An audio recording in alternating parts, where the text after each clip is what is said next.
वहिनी चला ना आपण शॉपिंगला जाऊ. शॉपिंगला? हो चालायचं तर होतं, पण पैसे कोणाकडे आहे यार? वहिनी माझ्याकडे 4,000 रुपये आहे. आपण जो ड्रेस पाहिला होता तो 2,500 रुपयाचा एक आहे. मग 2,500 मला लागतील, 2,500 तुम्हाला लागतील. हे तर 4,000 आहे. तुमच्याकडे आहे का 1,000 रुपये? तुझ्याकडे कुठचे ग नेहा? असं कर ना, तू आईले माग. आईला आताच तर मागितले मी 2,000 रुपये आणि बाबाला मागितले 1,000 रुपये. ते करून 4,000 रुपये झाले. आता वापस मागू काय 1,000 रुपये? तुमच्याकडे पहा ना असन तर 1,000 रुपये, नाही तर दादाला मागा. अगं नेहा, तुमच्या दादाने आताच तर मला ड्रेस घेऊन दिला. परत ड्रेससाठी पैसे मागणार तर देतील का ते? मला रागवणार नाही? असं कर, तू एक वेळ आईले मागून पहा. बरं ठीक आहे, आता तुम्ही म्हणतच आहे तर मागून पाहते. मी तर जसा मी येतो मागून. ओ आई आई, तू काय करून राहिली? मला फक्त 1,000 रुपये दे, फक्त 1,000 रुपये. काय लिहू 1,000 रुपये? आता तर तू काल परवा माझ्याजवळून 2,000 रुपये घेतले आणि आता तुले परत पैसे पाहिजे?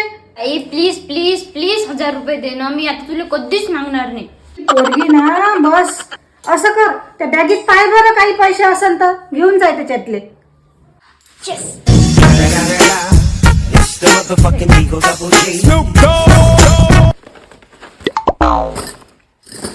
याच्यात तर काहीच नाही आहे. वहिनी आईजवळ पण पैसे नाही आहे हो. आता तिला उद्या ड्युटीवर पण जा लागते. मग एवढेच पैसे आहे, आता काय करता? असं कर मग, मी नंतर घेणार, तू तुझा ड्रेस घेऊन ये. बरं बरं, एक काम करते. आईला आता ड्युटीवर जा लागते ना, तर याच्यातले 500 रुपये आईच्या बॅगेत ठेवून देते. नाही तर ते तशीच चालली जाईन बिना पैशाची.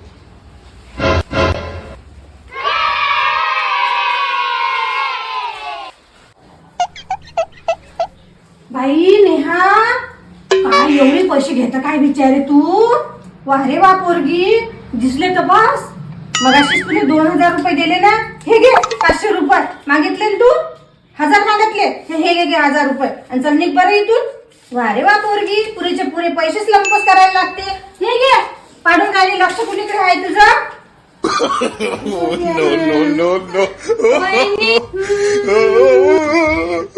आणि काय व स्वीटी, तुला पण सांगता नाही येत काय? तुला एवढे मोठे पैसे घेऊन चालली ती. बा आता तुमच्या बाबाला येऊ द्या, तुमचं नावच सांगते मी बाबाला. संस्कार दिले काय मी तुम्हाला? आणि तुले पण नाही दिले, सांगता आलं काय? हो आई, मी काहीच नाही केलं. माझं नाव नको सांगू. हे इले विचार, इले.